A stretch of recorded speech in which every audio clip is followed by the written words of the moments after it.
Bom dia, pessoal. Bom dia. Aí, agora vamos nos sentar. O assunto requer muita atenção, é um assunto sério, mas nós temos que fazer disso uma coisa mais leve, um assunto mais leve, para que a gente realmente absorva de forma natural. Eu brinco que às vezes vem uma resistência, né? Eu estava falando agora há pouco com alguém sobre o e-social. A gente sofreu tanto com o e-social no sentido de como seria, quantas inseguranças, né, não trouxeram aí para o empresário, para o empregador.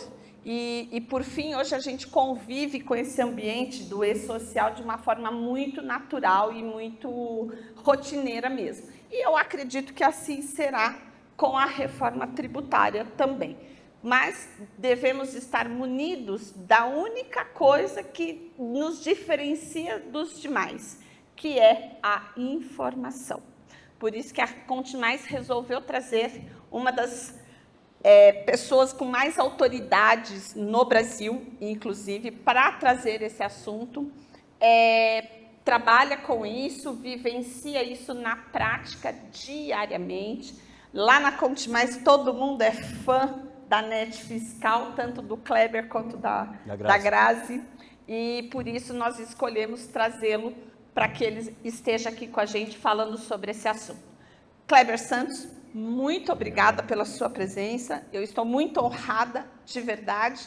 Quero te agradecer. A Net Fiscal já é do nosso dia a dia, uma plataforma que nós na Conte Mais temos para que a gente possa se estudar e se orientar e levar o melhor para o nosso cliente. Então, assim, confiança total no seu trabalho, uma honra estar aqui com você e eu te agradeço muito. E você mesmo se apresente para nós, por favor. Bom, vamos quebrar aqui o protocolo. Uma salva de palmas. Obrigado. Um abraço. Muito obrigado. Eu que agradeço, querido, de verdade, muito obrigada. Viu? Você é um dos facilitadores da nossa vida, então o palco é seu, fique à vontade. Bom, novamente, bom dia a todos. Obrigado, Neide, pela breve apresentação. A verdade é que a atmosfera faz com que tudo fique mais fácil. E eu gosto de me apresentar de forma diferente, porque se você observar no LinkedIn, no Instagram, essas informações fatalmente vocês irão obter. Eu sou professor universitário de várias instituições, que milito na área do direito tributário, mas tudo isso, assim também como sou escritor de vários livros, já escrevi 9 livros voltados à área do direito e à área de contabilidade. Mas o que não está escrito é isso que a Neide de fato traz: humanidade. Eu acho que quando eu resolvi lecionar, passou muito em relação a isso. Não parece, Neide? E é a hora de vocês falarem assim: eu tenho 40 anos de idade. Uau, que espontâneo, né? É para não passar vergonha, a gente faz um combinado antes. Dito isso, então eu já vivenciei uma época que nós tínhamos uma cultura diferente de aprendizado. Ou seja, era um pouco mais agressivo. E de certa forma nós vivenciamos isso na década de 2000. Eu comecei a trabalhar, eu tinha 17 anos de idade. E por sorte ou competência, a verdade é que eu me identifiquei muito na área tributária. Então eu acho que eu talvez aproveitei a chance de destacar que era aquilo que eu queria fazer o resto da vida. Nunca tive plano B. Então o meu plano inicial sempre foi conhecimento, porque eu percebia que muitas pessoas explicavam de uma maneira muito agressiva. E eu pensei, se um dia eu tivesse a oportunidade, faria diferente. Traçar algo não tratando a outra parte como aquela que não conhece nada, porque todo mundo conhece alguma coisa. Eventualmente, aquele assunto em particular, você não teve a oportunidade ainda de ter desfrutado do seu tempo. O que não significa que você não pode ter as mesmas habilidades. Isso, como disse, nunca esqueci e nunca esquecerei. Aos 17, aos 40. E fatalmente isso vai me perseguir por todo o tempo. O respeito ao próximo é inegociável. E justamente um dos motivos que me levaram a abrir uma das minhas empresas, que é a Net Fiscal, passa muito por isso. Em querer ajudar as pessoas de forma genuína. E, por óbvio, o bom trabalho, dedicação, vai sendo disseminado de forma positiva. E de modo que quando o Neide mostra, olha, tem um rapaz aqui, juntamente, imagina como foi a fala, lá em cima, uma almofadinha aqui, provavelmente é o que vocês devem ter imaginado, não é? Mas é só aparência mesmo, eu sou uma pessoa muito próxima, então eu gosto dessa atitude de estar mais próximo. Isso é muito importante. Então, quando o Neide traz essa mensagem do nosso encontro, as pessoas já conheciam a NET Fiscal. Para nós é uma alegria muito grande, uma empresa só tem 5 anos e ela já ganhou um corpo gigantesco. Temos mais de 2.000 alunos na nossa plataforma e, como meu sócio de Marte usa essa expressão, e contando, que sempre acaba todos os meses adquirindo novos assinantes. Muito bem. O tema que nós vamos discutir então nesse tempo é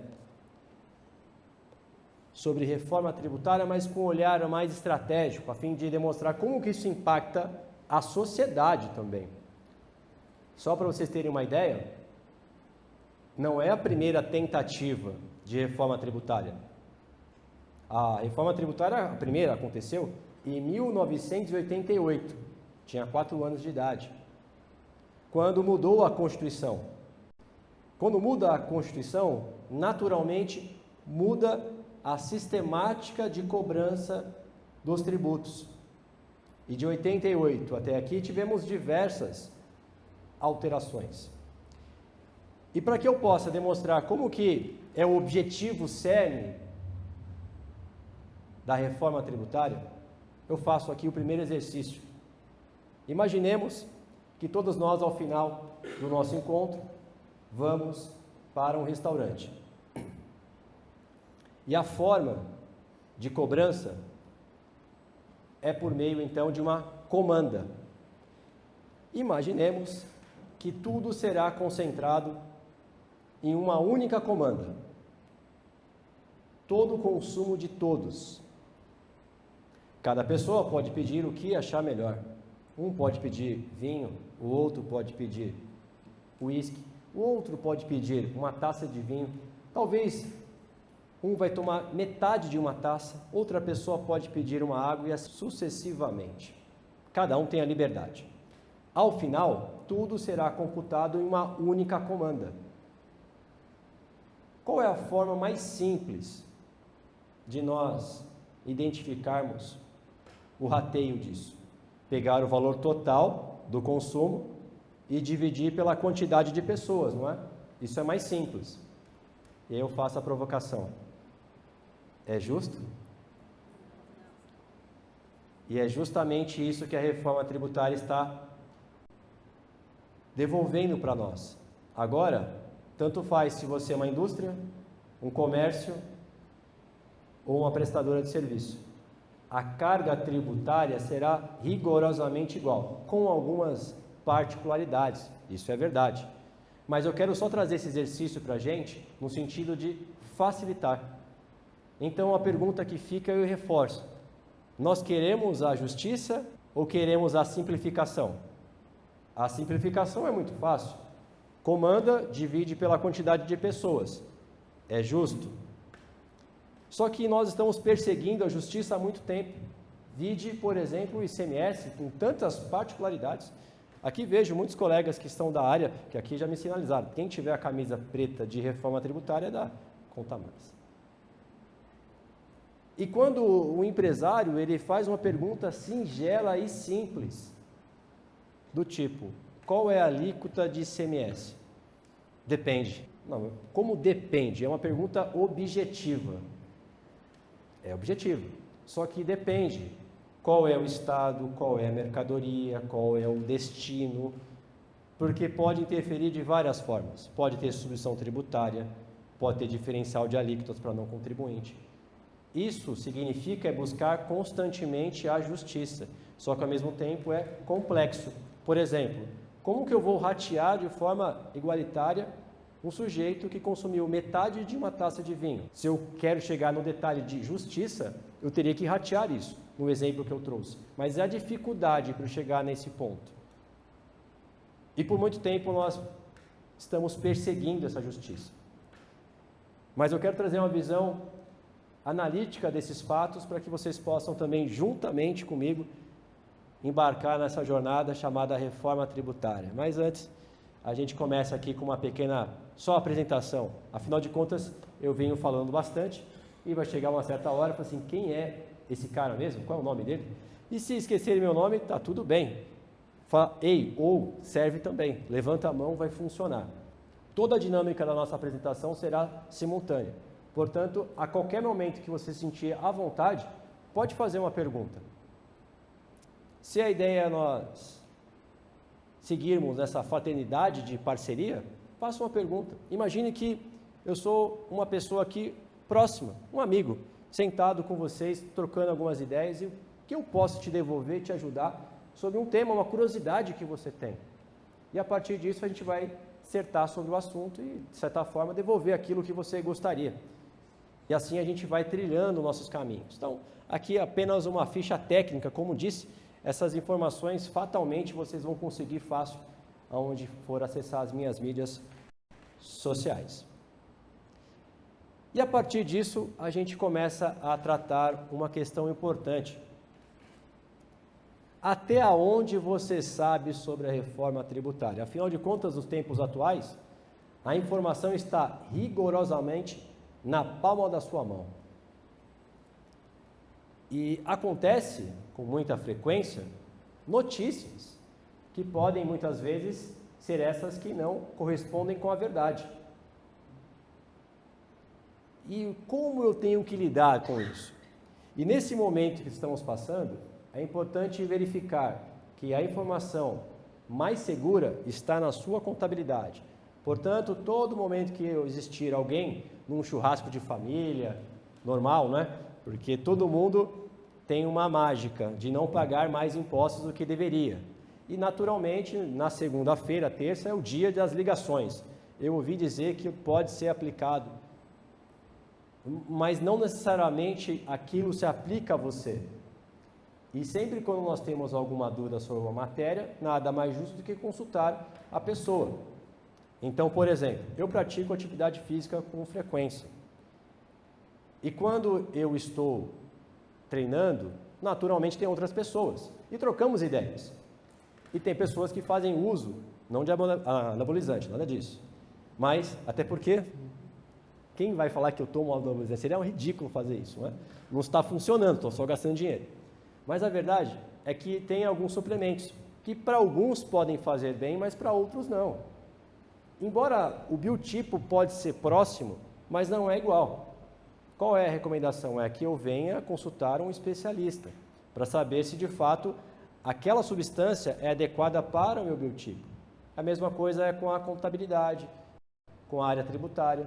Quando eu tenho uma dúvida, recorra ao seu contador de confiança, que te apoie, que troque essas informações. Ele está disponível. Não dedique muito tempo com isso. Ele é a pessoa que você escolheu para cuidar de uma coisa que eu acho muito razoável, chamada sonho. Ninguém abre uma empresa porque quer abrir uma empresa. Não. Abre uma empresa porque inicialmente tem um sonho de gerar algo para a sociedade. E, naturalmente, você vai ganhando resultados, com méritos. E o seu sonho, muitas vezes, podem ser descontinuados. Então, toda vez que eu sempre digo que eu vou trabalhar com os números, que são frios, mas existe uma história naqueles números, que é a empresa. Quando, é engraçado, né? Eu acho que os colegas aqui devem sentir isso, a parte mais técnica. E aí é legal trazer esse bastidor também para os empresários. Quando é enviado uma guia de 100 mil, 200 mil, é muito dinheiro. Só que, ao mesmo tempo, a relação, a intimidade com esses fatos, a gente perde a sensibilidade. Para nós, tanto faz se é 1 milhão, 2 ou 3, porque é como o médico. O médico, quando vai fazer uma operação, ele não pode, naquele momento, ficar chorando junto com o paciente. Ele tem que ter uma certa autonomia e serenidade para lidar com aquele ponto. Porque se ele ficar amedrontado só por conta do número, provavelmente pode ser que ele erre algo. Então, nós temos que ter uma saúde emocional muito boa para lidar com esses números, que são gelados, mas que existe uma história. Uma venda não acontece de forma misteriosa. Por isso que eu sempre falo para o time técnico, que às vezes é normal também, pessoal, vamos fazer meia-culpa, quando o cliente liga e destaca, olha, a nota fiscal não está sendo emitida, está gerando problema, etc. e tal. Mas o quanto essas pessoas sofreram para fazer essa venda? Quanto elas se dedicaram? E aí, uma questão de burocracia, que é só emitir uma nota fiscal. Eu sei que não é só, eu sei que tem vários compromissos, mas na cabeça da galera que se dedicou para fazer essa venda, cadê a nota fiscal? O cara pode desistir da venda. Então a gente tem que ter essa sensibilidade das duas pontas, para saber exatamente que todos aqui querem a mesma coisa, é garantir o sucesso da empresa. Você desenha algo, me faz lembrar um sujeito que foi até uma concessionária, ele se identificou com o carro, achou ele lindo, ao passo de que, de forma até um pouco afobada, sem consultar a sua respectiva esposa ou esposo, ele adquire o carro. Chegando na sua residência, descobre um fato muito importante. O carro não cabe na garagem. O que eu quero dizer com isso? Quando eu coloco num texto legal, eu posso colocar tudo aquilo que eu acho interessante. Com o passar dos dias, dos tempos, vai ter que executar aquilo na prática. E a partir disso, será que nós vamos entrar nesse nosso ponto de analogia? Em que eu coloquei várias questões que estão escritas, que me parecem iniciativas muito positivas, que vamos ver a seguir. Mas será que o carro vai caber na garagem? Nós vamos perceber que tem algumas lacunas que ainda assim carecem o contador, o tributarista acompanhar. Porque as transações que vão acontecer, nem todas estão muito bem amarradas e ditas. Então, durante o período de transição, e que fique registrado, a reforma tributária não começa hoje, existe um início, vai começar a partir de 2026, a seguir vocês vão ter esse fato. O que não significa que não é importante estarmos aqui discutindo, já pensando como isso impacta diretamente a atividade da rotina contábil, fiscal e afins, bem como na parte empresarial. Também é verdade que essa calculadora foi disponibilizada, eu acho uma boa iniciativa, para que assim a gente possa simular como vai funcionar o cálculo desses novos tributos. Isso é ótimo, uma boa iniciativa. Mas também é algo que me deixa meio ansioso, talvez essa seria a palavra, porque está sendo devolvido para toda a sociedade que os cálculos serão feitos de forma automática por parte do governo. O governo tem acesso aos documentos fiscais de entrada, de saída e o banco. E com essas informações, o próprio fisco irá desenvolver, isto é, já está desenvolvendo essa ferramenta para fazer esse cálculo. Digamos que é algo semelhante com a declaração de imposto de renda, em que, com o passar do tempo, nós percebemos que ela, de fato, ela está pronta. Mas que seja dito, vocês perceberam que a declaração de imposto de renda é sempre falado que qualquer um faz, não é? Qualquer um que tenha uma declaração, que tenha um dado. Agora, o sujeito ele tem diversas questões de rendimento, diversos bens.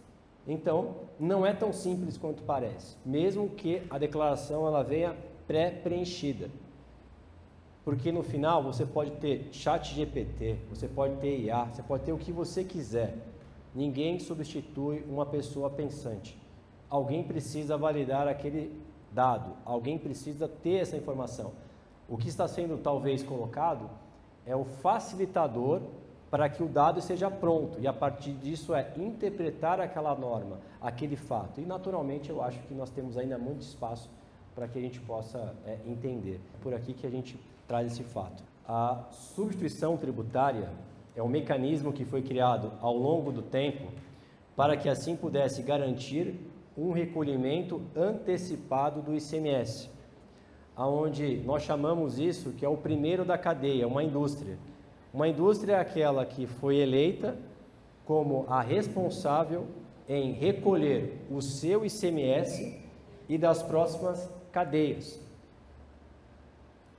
Sem a tecnologia, o fisco entendeu que era muito mais fácil fiscalizar a indústria do que fiscalizar os atacados e os varejos, que são vários.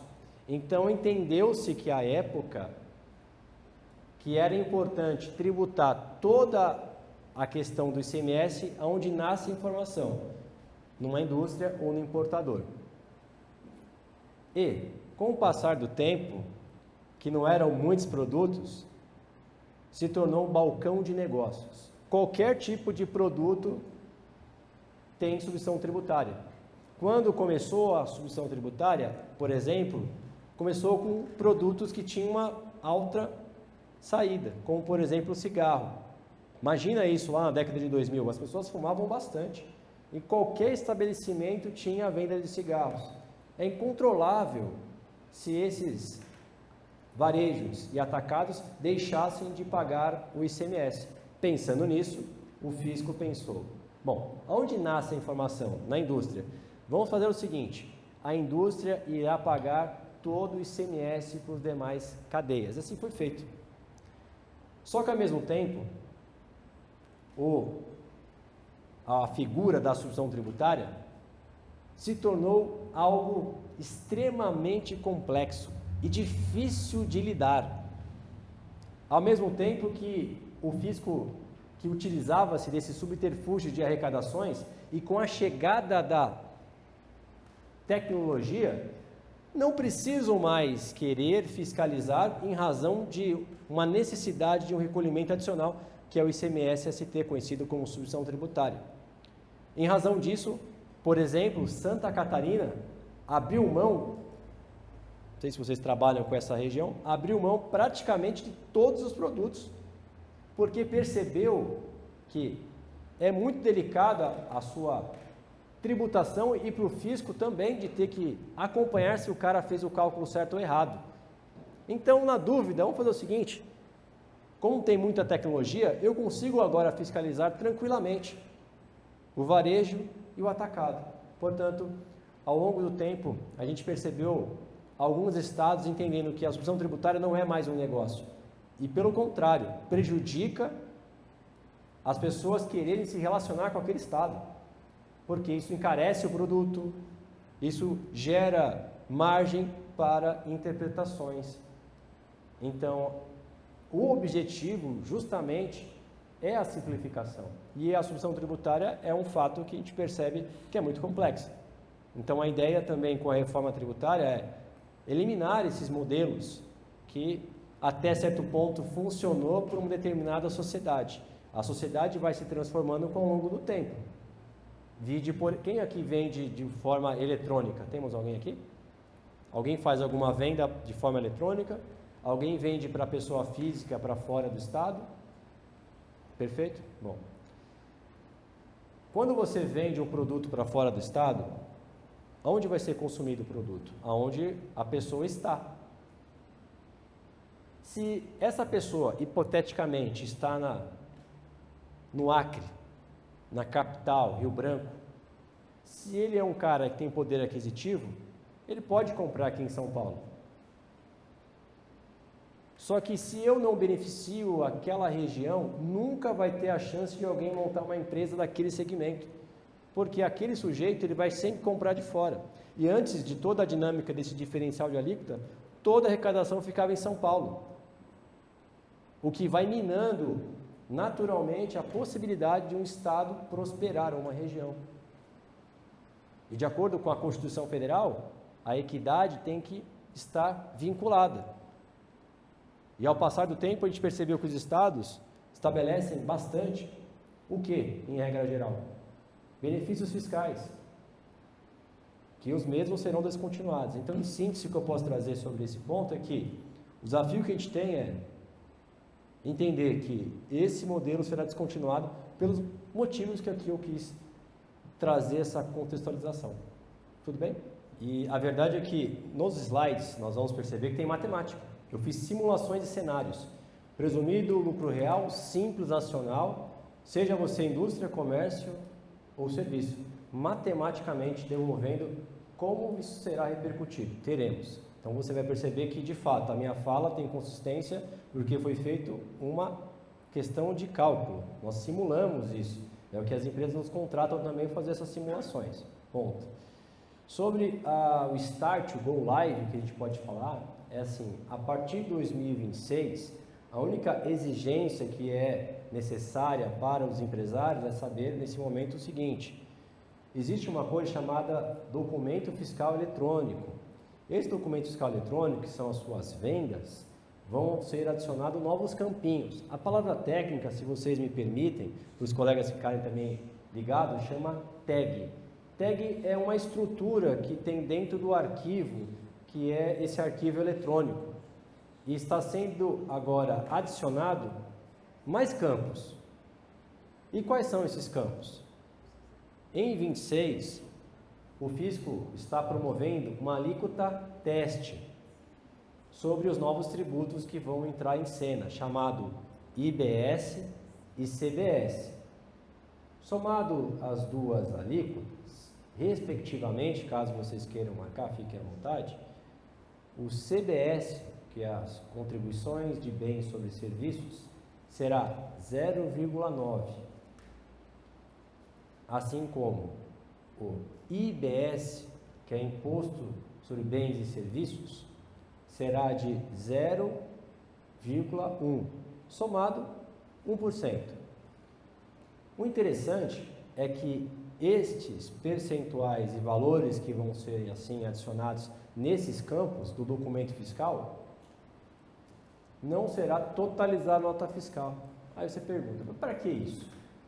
O fisco quer identificar a capacidade contributiva, porque por enquanto não tem uma alíquota definida de quais serão para esses novos tributos. Então ele quer saber a capacidade que ele tem potencial de identificar qual seria a alíquota mais justa. Ele está buscando ainda a justiça. A carga tributária não foi fechada. Sabe-se que a carga tributária vai ser rigorosamente igual para qualquer segmento. Isso é verdade. Mas qual alíquota ainda não temos. Por esse motivo, em 26, haverá só a necessidade de imputar esse dado num documento fiscal. Ponto. Não totaliza a nota. Um usuário comum não vai nem verificar isso, porque é uma estrutura de um arquivo eletrônico. E assim, o 26 vai ser um ano de laboratório para testar a ferramenta do governo que vai calcular para nós. Então, 26 é um ano de adaptação. Se vocês quiserem colocar dessa forma, 27, aí nós estaremos frente a um dos modelos que nós vamos perceber que vai entrar em cena.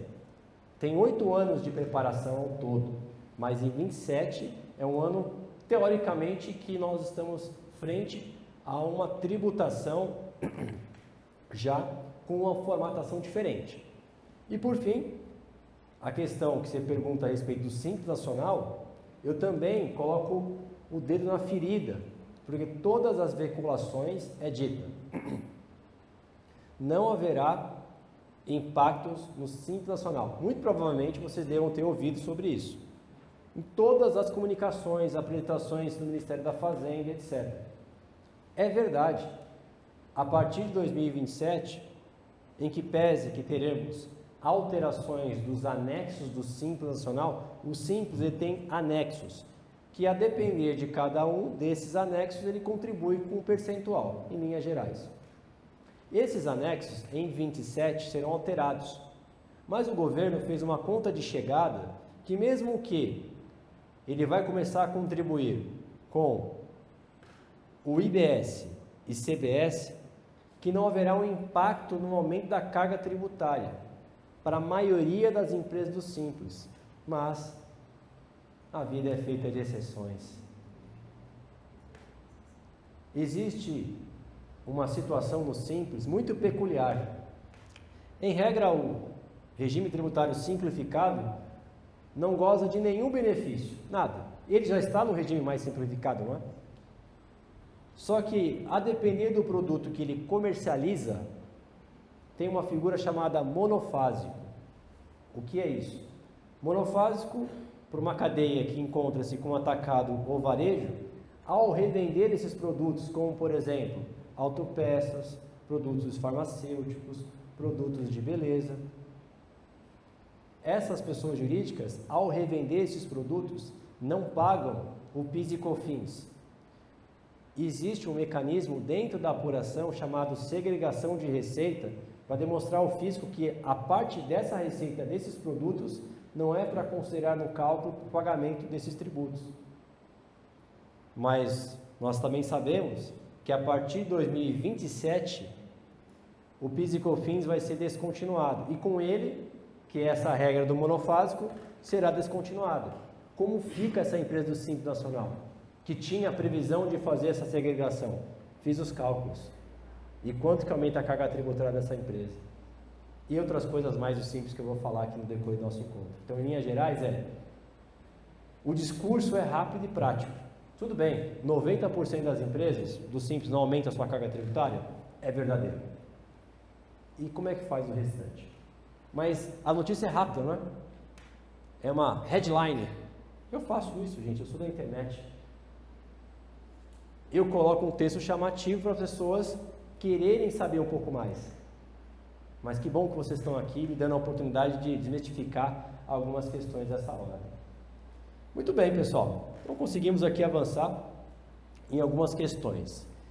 E agora nós vamos só apenas colocar uma luz em relação a essa simplificação que está sendo colocada, porque hoje, se nós olharmos pela perspectiva só do ICMS, para vocês terem uma ideia, os colegas aqui que trabalham diretamente com a rotina, eles são obrigados a observar 27 regulamentos de ICMS. Só para vocês terem uma ideia, cada regulamento minimamente passa de 600 artigos. Um regulamento de ICMS. Então, quando a gente faz uma pergunta, qual é a alíquota do ICMS, qual é o percentual de base de cálculo, em qualquer pergunta simples, a depender de cada estado, é uma mazela para chegar nesse resultado.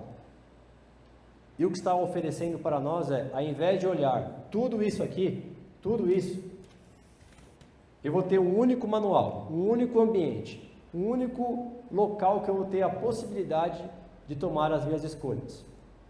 Vai simplificar pela perspectiva? Com certeza. Eu faço outra analogia, adoro fazer analogias, espero que elas sirvam também, para nós conseguirmos entrar no detalhe. Qual é a analogia? Imaginemos que você tem um grande guarda-roupa, um único guarda-roupa, tipo um closet. Lá você tem tudo o que você precisa, tudo o que você precisa. Não facilita?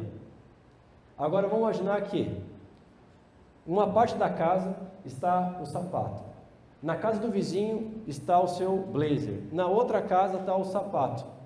Você nem sabe mais onde está o quê. E qual é o objetivo da reforma? Ao invés de você olhar tudo isso, vai ter um único local de interpretação. Tem muitos artigos? Claro, muitos. Mas eu prefiro ter um único closet que vai me ajudar a escolher o que eu preciso do que eu ter que ficar sabendo quais são a casa que eu deixei meu sapato. E é exatamente isso que eles estão fazendo atualmente hoje. Com o tempo, com a dificuldade, a gente aprende a lidar com isso.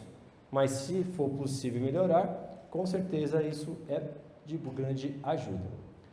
E o que temos em relação e o que muda efetivamente?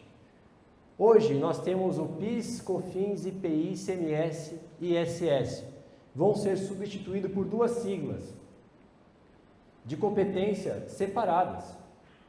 O IBS, quem irá controlar, fiscalizar, vai ser uma parceria entre Estado e município. Repito, o IBS vai ser uma responsabilidade compartilhada. Quem vai fiscalizar vai ser o Estado e o município. Isso é o que vamos querer saber como vai funcionar na prática. Temos mais de 5.500 municípios, 27 unidades federativas. Estou dizendo a vocês que eles terão que se ajudar. E como fará isso? Já tem a previsão de construir uma coisa chamada comitê gestor, uma espécie de um ambiente em que lá eles vão discutir todos os caminhos e recomendações sobre como deve ser fiscalizado. Isso é um passo muito interessante, mas ao mesmo tempo um dos mais complexos que a gente pode perceber. Porque só para vocês terem uma ideia, a pergunta é, mas eles vão ser presididos de que forma? 27 unidades federativas, isto é, um representante de cada estado. Aí que vem o problema. Eu não posso colocar mais de 5 mil municípios nesse comitê. Vão eleger 27. E eu devolvo a provocação. Quem será que vão ser esses municípios? E os municípios pequenos vão ter participação ativa? Vai participar? Vai poder opinar? Porque lembre, ele ainda está garantido com a sua autonomia diante da Constituição Federal, em que foi destacado de que, nas suas cláusulas pétreas são cláusulas da Constituição que não podem ser alteradas em hipótese alguma, garantindo a nossa democracia. Para quem vivenciou, talvez, essa época, sabe muito bem como que é isso. Meu pai me falava abertamente, embora ele também era entusiasta, que talvez tinha um pouco mais de segurança naquela época, mas ao mesmo tempo destacava que não era justo o que fazia com a sociedade e o que temos hoje. Portanto, para não voltarmos naquela época, foi criada a cláusula pétreas, para que assim, dito, não se altere isso. E uma dessas cláusulas pétreas é destacar, não pode tirar a autonomia de um ente tributário, ou seja, eu não posso tirar o poder de um município em fiscalizar, acompanhar, participar. E é por aí que a gente começa a perceber que nem sempre o que está escrito vai ser praticado. Lembra do exemplo do carro e a garagem? É o que parece que vai acontecer. Então, amigos, nós vamos substituir 5 tributos em um ao longo do tempo, que vai dar 8 anos ao passo. Vamos encerrar todo esse período em 2033. Esta é a jornada que nós vamos percorrer. Vai ser criado um novo imposto, chamado imposto seletivo, conhecido carinhosamente como imposto do pecado. Mas isso é muito relativo, porque imposto do pecado para quem? Qual é o produto que entra nessa lista? Bebidas alcoólicas. Oi? Armas, não. Vai entrar também bebidas açucaradas, o cigarro, obviamente. Então são produtos que o governo tem o desejo de desestimular as pessoas a consumir, porque as pessoas que consomem muito, naturalmente vão ter doenças e naturalmente vai sobrecarregar a nossa parte social, bem como a parte de saúde. Então o imposto seletivo vai repercutir apenas para os produtos prejudiciais à saúde. Já existe uma relação por NCM e descrição de produto? Já existe esta informação. Caso vocês queiram observar, meu time técnico aqui, é a Lei Complementar 214 de 2025. Repito, Lei Complementar 214 de 2025. Aí ela confere instituir o IBS e CBS. Foi feito isso, assim como o tal IS. E nessa legislação nós temos os anexos. Entre esses anexos, tem um anexo exclusivo que traz a relação dos produtos que terão que pagar esse tal imposto seletivo. Não é para todo mundo, é só para produtos que são prejudiciais à saúde. As novas regras de créditos de tributação eu acho muito interessante. Eu também falei aqui sobre uma figura que está vinculada com a parte que esbarra-se com a questão pautada com a tributação, não é? 27, alguma coisa. Isso é verdade. Uma tributação que está sendo ventilada. Só que também é verdade destacar que o governo está abrindo a carteira. De que forma? É dito que agora o contribuinte poderá tomar créditos sobre qualquer aquisição. Qualquer aquisição para a empresa, com pequenas exceções. Pequenas exceções, do tipo, não posso tomar crédito de serviços estéticos, não posso tomar crédito de bebidas alcoólicas, não posso tomar crédito se eu comprar armas. É muito específico. No mais, qualquer aquisição me gera crédito. Então, qual que é a jogada, pessoal? Quando você vende, nós chamamos isso de débito. Quando você compra, nós chamamos isso de crédito. Então, significa que quanto mais crédito eu tenho, melhor é para a empresa, porque ela paga menos. E vocês perceberão que tem algumas categorias que vão se beneficiar com a reforma tributária, porque ela tem um alto consumo. E se você consome muito, logo você tem muito crédito. Ao mesmo tempo, se você não consome muito, como é as empresas prestadoras de serviço, não tem muito o que consumir, porque qual é o maior investimento que ela tem? Nos funcionários, pessoa física. Pessoa física não gera crédito, nesse formato ainda. Então, nós vamos perceber algumas questões que vão impactar nesse sentido. E para fechar, aqui, o nosso passo inicial, é o aperfeiçoamento da apuração e arrecadação. É a novidade. Vocês vão ouvir uma palavra sofisticada chamada Sprint Payment. O que é isso? É uma formatação de separação de responsabilidades. Como isso? Imaginemos que eu quero vender esse celular para você. Então, nesse documento fiscal, imaginemos que em um novo formato, e esse é o papel, o tributo será calculado por fora, com a transparência total. O produto custa, hipoteticamente, R$1.000. O produto custa 1.000. E os campinhos dos impostos está demonstrado R$200.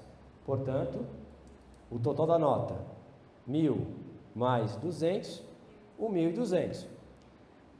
Quando ela adquirir esse celular, ela vai pagar 1.200, não é?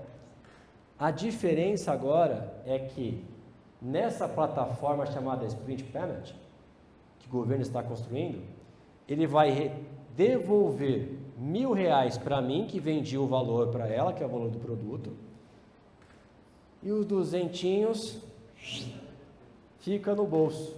Não tenho mais a escolha de não pagar. Então, toda a aquisição que acontecer vai ser retida o valor do tributo, não gerando mais tanta sonegação. Porque isto, e é aí que gera a parte interessante. Eu falei sobre créditos, né? Que a empresa possui em toda aquisição. Portanto, só vai me gerar crédito se eu pago o fornecedor. Mas se eu pago o fornecedor, naturalmente reteve já aquele valor do tributo, não é? Então, o crédito só será transferido para mim, enquanto empresa, se eu pagar meu fornecedor. O crédito vai ser agora o que nós chamamos de crédito financeiro. Eu só vou poder tomar crédito daquilo que eu estou pagando. Então, a inadimplência, a necessidade de documento fiscal eletrônico, não haverá mais a chance de eu comprar um produto sem nota. Porque o crédito só vai ser repassado em duas condicionantes. 1, ter um documento fiscal. 2, eu pagar a nota fiscal. Olha que interessante. Então ele resolveu dois problemas. Não é aqui, nessa sala, que se propõe a trazer questões com a sua licitude. Mas tem um mundo aí fora que as pessoas ainda trabalham sem documento fiscal. A gente pode questionar que a carga tributária é muito alta, mas lembrando que os tributos, eles se prestam para financiar a sociedade. E se ninguém mais optar em pagar o seu tributo, como que vai viver a sociedade? Se já está ruim, o que dirá se não tiver mais as arrecadações? Portanto, esse mecanismo é muito interessante pela perspectiva, então, que a gente está aqui adotando. Vamos agora, então, trazer outros elementos em relação ao que está proposto. Eu havia mencionado que nós vamos, ao longo do tempo, desses 8 anos, ir perdendo alguns tributos. Eles vão sendo descontinuados e outros vão entrar em cena. O PIS e COFINS é o primeiro a ser descontinuado. Ele vai desaparecer em 2027, com a chegada de um novo tributo, cuja sigla é CBS. Não é aquele lanche que foi do McDonald's em certo momento. Tinha um lanche chamado CBS. Não é esse. CBS quer dizer Contribuições sobre Bens e Serviços. E ele vai ser o ator principal a partir de 2027. Muito bem. Mas, se porventura, lá em meados de dezembro de 2026, as empresas que estão no lucro real detêm de uma faculdade de tomar créditos relacionados ao PIS e COFINS, não é assim, turma? E, eventualmente, essas empresas, nesta ocasião, no final de dezembro de 26, ela pode ter um saldo credor. Tendo esse saldo credor, já tem uma previsão expressa pela legislação que regulamentou a reforma tributária, que fique registrado. A reforma tributária não vai mais ter condições de voltar atrás, só para frente, porque já temos uma legislação que confere a sua licitude. Ponto. Pode ser alterada a legislação? Pode. Pode ter mudanças ao longo do tempo? Pode. Você acha que haverá? Com certeza.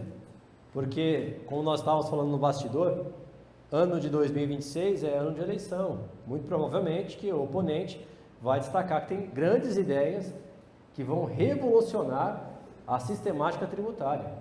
Eventualmente ele pode eleger isso. E o mesmo ele pode, tendo um bom trânsito com o Congresso Nacional, que dita as regulamentações legislativas, pode ter algumas necessidades de adaptação.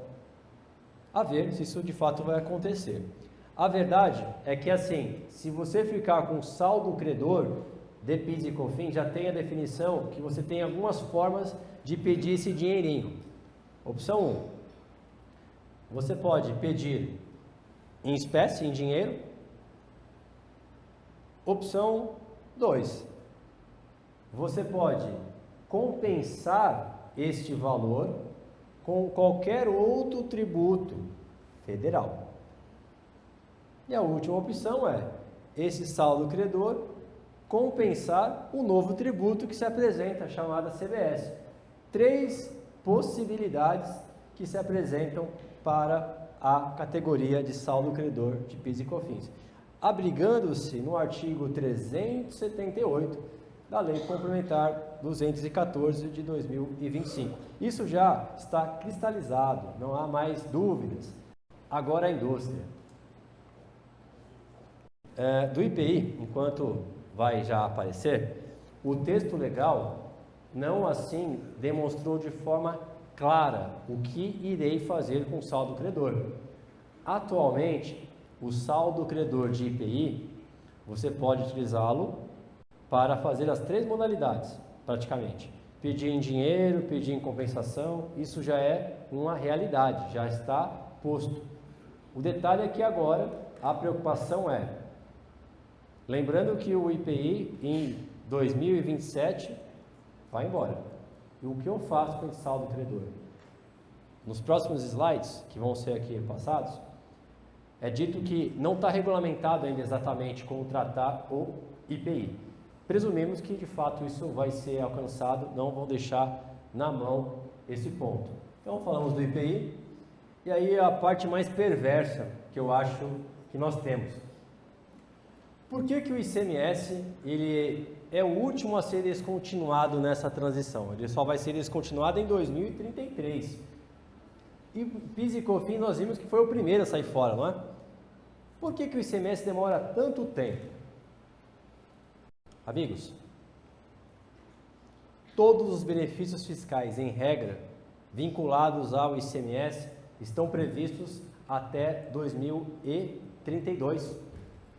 O governo, de forma astuta, sabia, se caso retirasse um benefício antes da hora, seria uma enxurrada de medidas judiciais questionando os motivos que você concede algo e tira antes do prazo. Isso é inconstitucional. Então, naturalmente, sabendo dessa situação, o governo teve que destacar e esperar esse fato. Mas o ICMS, você pode ficar com saldo credor? Pode. E alguém se pergunta, por que você fica com saldo credor? Bom, por vários motivos. Primeiro, pode ser que você compra mais em relação ao que você vende, ou, no caso de uma indústria, que ela toma créditos e, a depender, ela tem algumas questões que o produto acabado, ou ela faz exportações, de modo que ela vai consumindo e adquirindo essa manutenção desse crédito. Pode acontecer. Diante desses fatos, a gente começa a perceber assim, mas qual que é o mecanismo que está sendo discutido? Por enquanto, de forma clara e objetiva, nós não temos nada do ICMS, apenas a emenda constitucional, a 132 de 2023, que traz um pouco sobre esse assunto. E ela diz, em linhas gerais, que o governo estatal e distrital deve responder ao pedido de homologação dentro de um prazo que será definido em lei complementar. Situação essa que ainda não temos essa definida. Ou seja, de que forma que eu vou homologar esse saldo credor? Lá em meados de, por exemplo, dezembro de 32. Quando? De que forma? Não temos ainda. Isso aqui é o mais preocupante. A única previsão expressa que a gente tem que vai voltar esse ICMS é 20 anos. Me faz lembrar uma época que eu não vivi. Quer dizer, eu já era nascido, mas não vivi e me lembro muito bem, que foi o modelo do Collor, em que ele reteve os valores e foram devolvidos de forma parcelada. Não foi isso que aconteceu? Não reteve todos os... Quem é mais dessa época? Collor de Mello, Fernando Collor, foi o presidente da República, inclusive o presidente mais jovem, né, que tivemos. E ele teve um impeachment. E o motivo pelo qual é que ele reteve o valor da população inteira. Numa tentativa ali de burlar algumas regras, a verdade é que ele foi o primeiro também a ter esse impeachment. E diante disso, é o que talvez me pareça algo semelhante numa correlação. Está previsto que o saldo credor de ICMS será devolvido ao contribuinte em 240 parcelas, é o equivalente a 20 anos. Como será devolvido esse valor?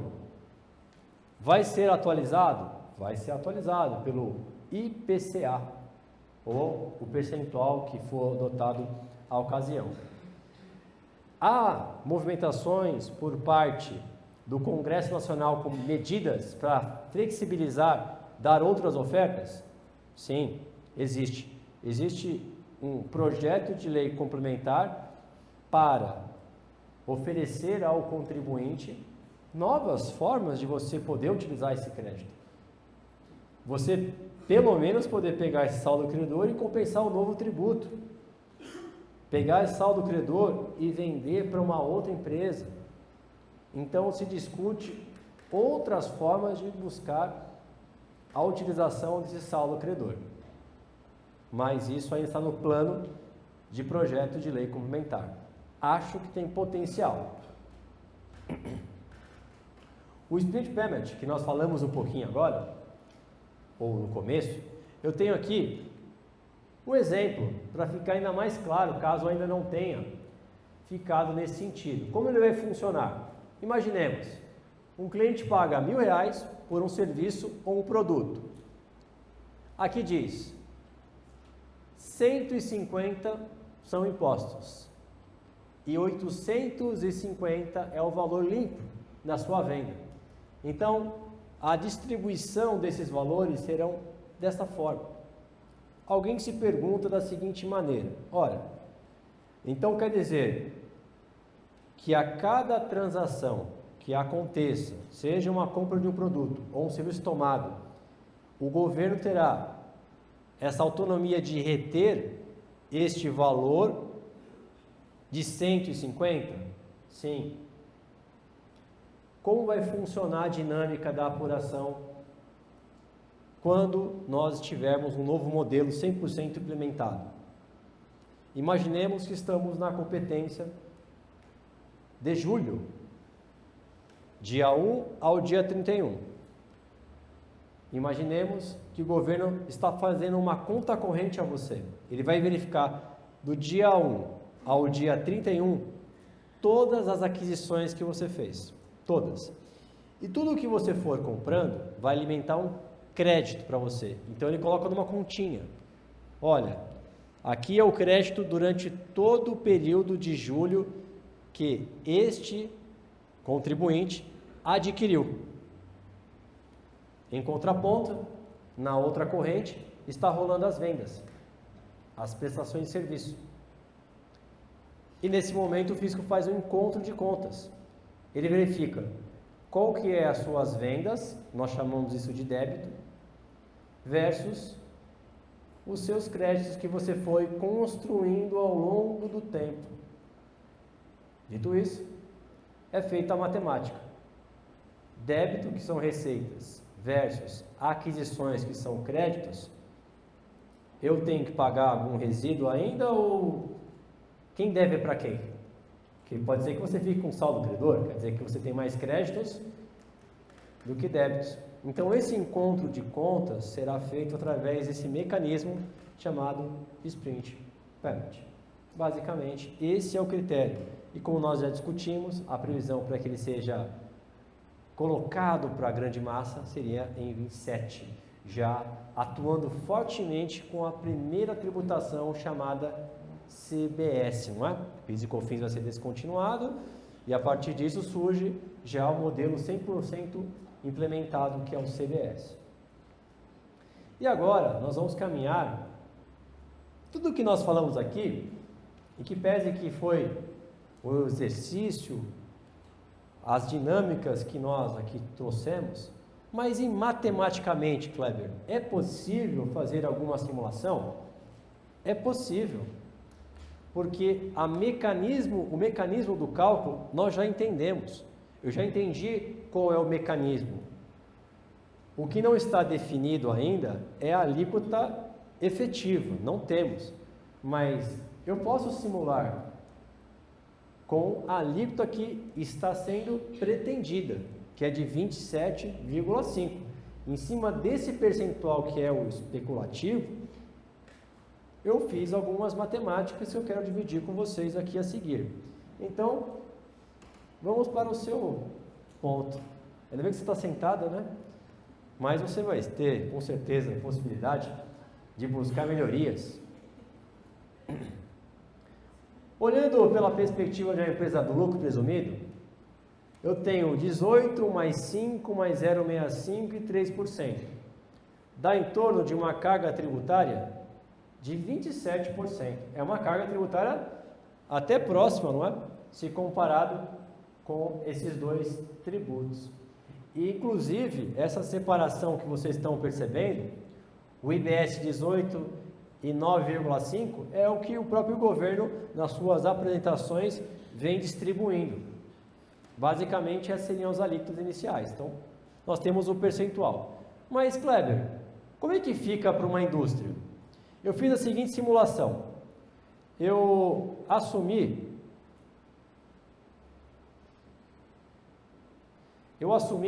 que ele tenha um faturamento de 100 mil reais e aquisições de 50 mil.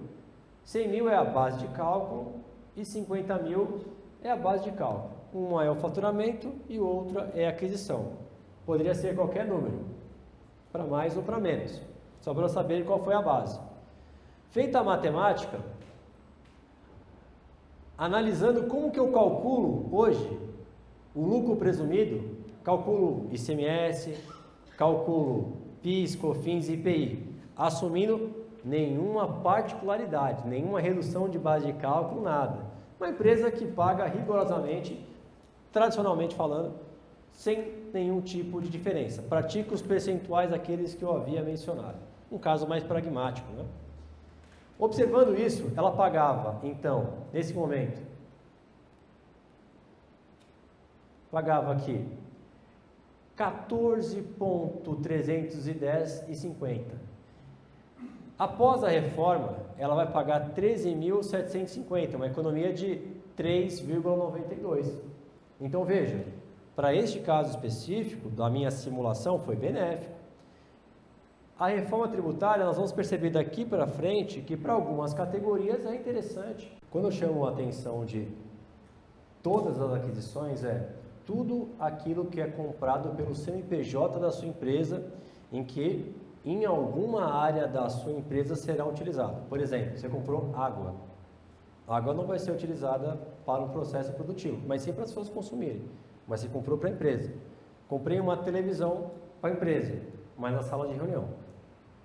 Então, qualquer aquisição que eu faça em nome da empresa, seja qual for a necessidade da sua utilização, geraria esse crédito. Inclusive serviços tomados, exceto as pessoas físicas. O que nos leva a fazer algumas analogias.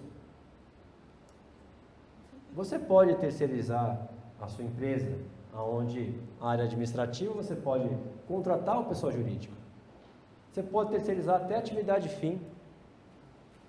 As pessoas que estão vinculadas com a área produtiva, descontinuá-las, contratar uma empresa, ela prestar um serviço para você na sua atividade fim. Desde 2017 isso é possível. A pergunta e a reflexão ele não pode ter subordinação, não pode cumprir horário, porque ele não é seu funcionário. E eu faço a provocação. Você vai se segurar? De repente, para dar uma olhada lá, não é desse jeito, eu esperava que você fizesse de tal forma. O risco trabalhista, ele é iminente, mas, pensando em crédito, não teria nenhum problema você terceirizar toda a sua empresa. Então, esse é o ponto. Qualquer aquisição que você faça para a empresa, seja de mercadorias ou aquisições, te permite esse crédito. Por esse motivo que o fisco defende. A alíquota pode ser alta, de 27%, mas ao mesmo tempo eu estou te dando uma fartura de opções que eu não te dava antes. Porque hoje, para tomada de crédito, meu Deus, a análise tem que ser feita se é para a área produtiva, se está ligada com o produto. Aí há debates e condicionantes.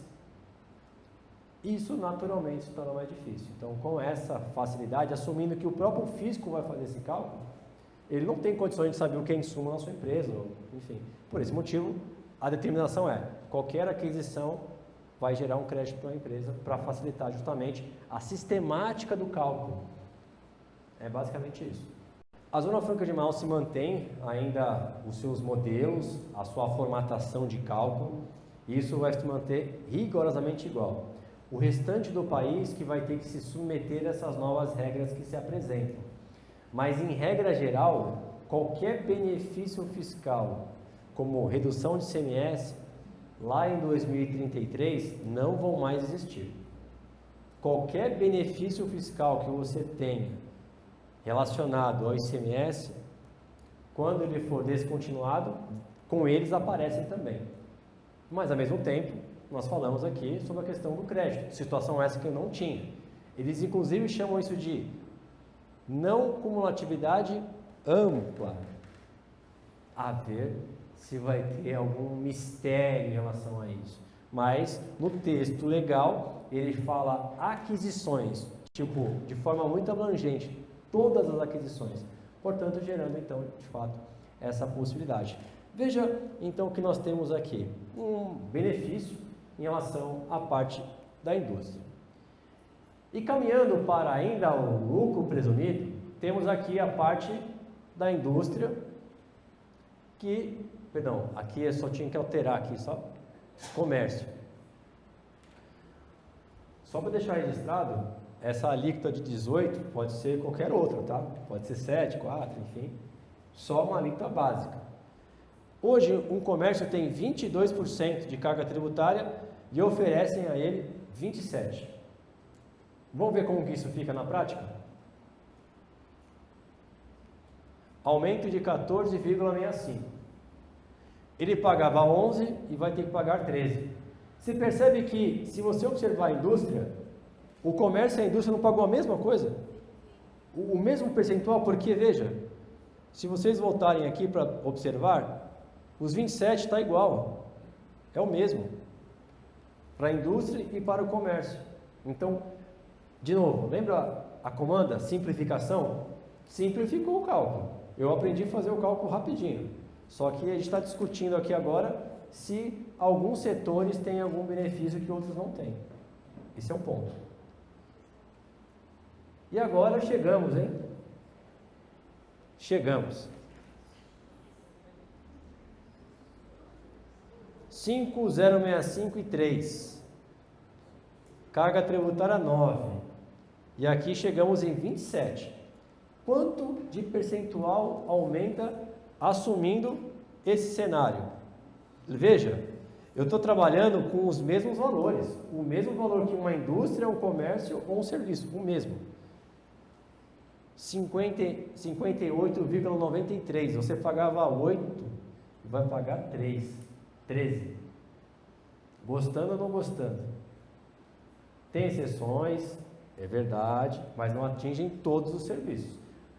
Recomenda-se fazer uma análise do seu serviço específico e tentar buscar uma forma de equilibrar essa conta.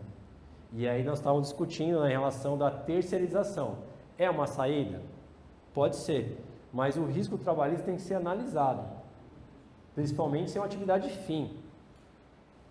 Porque, ao mesmo tempo, eu me sento na sua cadeira, é o seu negócio, como que você não consegue opinar nele? Né? Então, eu acho que você tem muita competência e, indiretamente, pode ser que você, sem querer querendo, vai fazer uma intervenção ali. E isso pode ocasionar uma subordinação e gerar alguns compromissos trabalhistas que eventualmente pode acontecer. Então, isso é o desafio que nós temos pela frente. Como equilibrar este ponto? Como equilibrar esse ponto? 58,93 é sensível, mas calma, eu me arrisco a destacar que dentro do rol das questões perversas, essa estaria facilmente no top 5, talvez. Vou explicar o porquê. A reforma tributária, de forma expressa, ela foi desenhada exclusivamente para quem está no real e no presumido. É verdade? É verdade. Mas, indiretamente, no texto legal, é destacado de que as empresas do Simples Nacional, em que pese que não se envolvam diretamente na dinâmica do cálculo, ela permanece calculando como elas vêm calculando naturalmente ao longo do tempo, nada muda.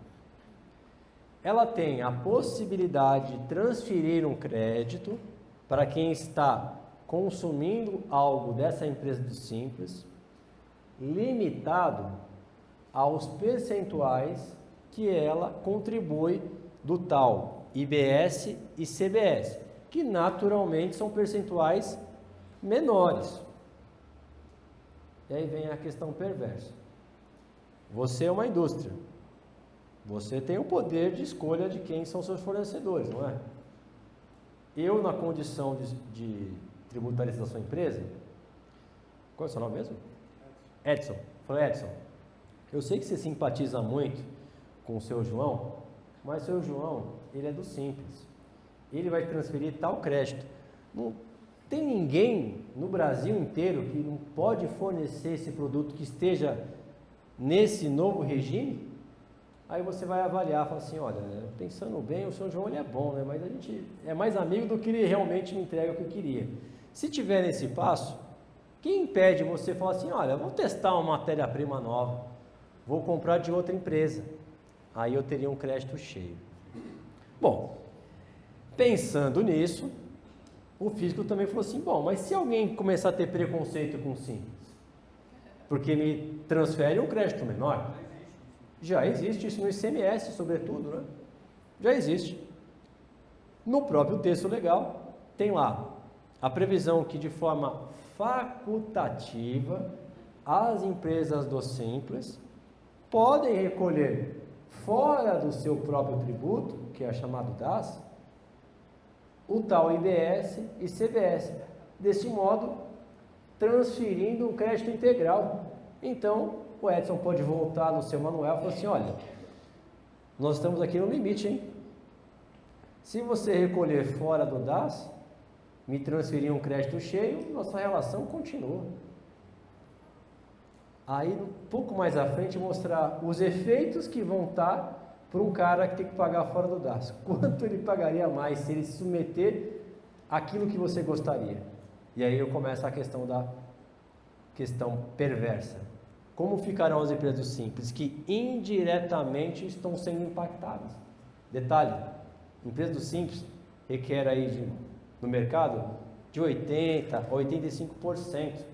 Não é o que mais arrecada, né? Porque as empresas do real têm uma contribuição muito alta. Mas tem muitas empresas do simples. O que serão delas? Isso é perverso. Mas daqui a pouco a gente vê a matemática. Tudo bem, pessoal? Tranquilo? Ótimo. Bem, agora vamos caminhando para o real. Em diante, então nós temos aqui no lucro real, uau, uma carga tributária altíssima. 32%, hein? Uau! 18 mais 5. E qual a novidade aqui? É o PIS e COFINS. Uma empresa que está nesse regime, ele paga muito mais. Só atualizar só essa informação aqui, tá, pessoal? Isso aqui é lucro real. Pelas alíquotas, meus amigos sabem que conferem essa informação. Aqui temos carga tributária 32 versus as 27. Então perceba que agora a pergunta que fica: ora, então, ser lucro presumido, teoricamente o que vai diferir agora é o IRPJ e contribuição social. A contabilidade aqui, ela vai fazer um estudo para saber qual que é o seu lucro. Porque no lucro real você calcula esses dois tributos, chamado IRPJ e contribuição social, sobre o lucro. Já no presumido é uma presunção.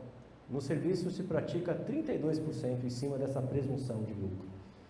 Aí vai ser analisado, porque se descobrir que de repente estar no lucro real é melhor, migra a empresa no lucro real. Porque agora tanto faz, né? Porque você vê que a carga tributária permanece em 27%. Então são questões que vão ser avaliadas, exercitadas. Mas vamos perceber quanto que fica esse percentual? Olha o percentualzinho interessante. Uma empresa vai economizar 9,54. Veja, estou utilizando sempre a mesma base de dados. Interessante. Então a empresa do lucro real, ela pode ter esse benefício. Mas Kleber, eu posso migrar essa empresa? Pode. No início do exercício de um ano que inicia, em janeiro, você tem essa faculdade de optar em ir para um outro regime. Ah, mas eu ouvi dizer que o lucro real é mais assistido do que um presumido ou simples, etc. Pessoal, o que eu posso dizer sobre isso é, você é um número. Então o fisco pode te fiscalizar, independente se você é pequeno, médio ou grande. Pode acontecer. Tem várias empresas, trago um caso real. Empresa do meu cunhado, uma gráfica. E essa gráfica, ele compra papel da onde? Da Suzano. Toneladas e toneladas. É até que uma indústria até que grandinha. Então ela dá entrada em toda essa mercadoria. Só que a empresa do meu cunhado só emite nota para quem pede. Naturalmente, ele não pede nota, mas ele está acompanhando quem paga ele. Então, o que significa? Que ele tem um estoque bombando, porque a Suzano emite nota, e ele escritura essa nota fiscal da entrada. Então, olha só aqui o que está acontecendo aqui, ó. O estoque, ó, vai subindo. Emissão de nota fiscal, parou. Estoque. Emissão de nota fiscal, para comprovar, né, as vendas, né? Parou. Banco. O fisco chegou, fez a matemática, falou, peraí, você tem capacidade contributiva, você compra de grandes players, você escritura a nota fiscal de entrada e o seu banco não é compatível com as notas que você emite. Ele fez um encontro de contas, R$500 mil a ser pago. Fica pior. Lógico, em família a gente não gosta de se relacionar para não ter problemas, mas nesses pontos a gente é convidado para dar uma opinião. E aí fui convidado para opinar, né, o que poderia ser feito em relação ao auto de infração que ele estava recebendo. Eu ouvi o auto e falei, olha, o que pode ser feito é, na verdade, tentar parcelar o valor. E aí, o que ele fez a avaliação? Kleber, deixa eu ver se eu entendi bem. Eu faço isso há mais de 20 anos, e só agora que o fisco pegou? 2. Com qual frequência isso pode acontecer? Olha, talvez isso pode acontecer pelo menos, sei lá, de forma muito azarada, uma vez por ano. Ele, sério? Poxa, então estou no lucro, segue assim mesmo. Pagou à vista. Então, quer dizer, a ocorrência não mudou o comportamento dele. Entende? Então, em casa acontece isso, modo de dizer, né? Então, ou seja, pessoal, a pessoa precisa entender que o tributo, isso é um crime. É que parece que não, mas crime não é só matar pessoas, né, pessoal? Sejamos honestos, o crime é muito mais do que isso. Então, a gente trabalha justamente com essas questões. Mas, enfim, aqui temos uma carga tributária bem interessante. E aí, pessoal, chegando aqui a mais um fato que temos, a empresa do lucro real tem 27 para 27. Vamos ver como é que ela fica aqui nesse momento. Ainda no comércio, uma empresa do lucro real, ela tem um aumentinho de 6,96, um pouquinho. Mas lembre-se, tem alguns comércios que ainda podem usar algum tipo de benefício. Tem alguns produtos que têm algum benefício. Mas veja que o percentual não aumenta muito. Mas é bom saber exatamente a sua atividade, o quanto aumenta, para você saber o que você precisa fazer. Eventualmente ir para o simples, eventualmente trocar de regime tributário. E aí chegamos aqui na último estágio, que é o serviço. No lucro real, aumenta menos. Aumenta menos. Então, de repente, falou assim, bom, deixa eu fazer uma conta, quanto que eu vou pagar de... Porque folha de pagamento é igual, do real, do presumido. É a mesma coisa. O que muda ainda é o IRPJ e contribuição social. Então, eu faço uma conta para checagem. Se o meu IRPJ indo para o lucro real, quanto eu pagaria?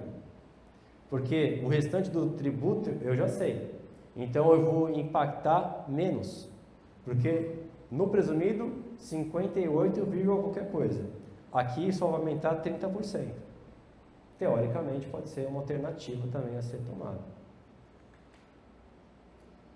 E aí chegamos à parte do Simples Nacional, quase aqui a nossa reta final. Mais alguns 3 slides, nós já vamos concluir também, tá, pessoal? Sei que vocês já estão com a sua agenda comprometida, mas 15 minutinhos no máximo a gente já consegue finalizar.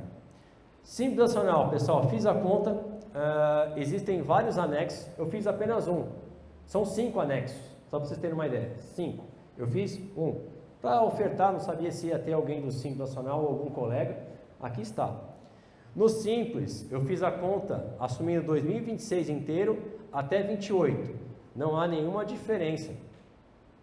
Porque mesmo que altere os anexos, a carga tributária não afetou, em regra, o Simples. Não afetou. Agora, olha que situação aqui. Qual é o seu nome? Hugo. Olha, Hugo, como fica sensível. Vamos imaginar que você chegou, você é uma indústria. O Kleber, você presta serviço para mim, você é do Simples e, poxa, eu gostaria que você pagasse fora do DAS porque eu quero te transferir um crédito maior. Aí eu vou chegar na minha contabilidade e falo, olha, se eu pagar fora do DAS, quanto que de aumento eu tenho? Eu pagava 18, eu vou pagar 27, aumento de 45 para te satisfazer. Aí é a perversidade. Eu me submeto a eu fazer isso ou eu perco o cliente? O que eu faço? Ou eu faço ou eu estou fora. É perverso. Está no texto? Claro que não. Por exemplo, eu sou uma contabilidade e meus clientes querem que eu emita uma nota fiscal para transferir um crédito integral. Eu abro uma empresa 2. O que aí eu presto serviço pelaquela empresa que vai transferir aquele tributo. E aí minha contribuição fica menor em relação ao que eu vou pagar. Então também vai depender da estratégia. O fato é, se eu quiser pagar 100% fora, é um percentual altíssimo, né, em relação a isso. Então, o texto não diz isso, mas os números me levam a essa conclusão. E olha só os monofásicos que eu havia mencionado. Aqueles produtos que têm alguma particularidade. Só o fato de começar 2027, eu já pago mais.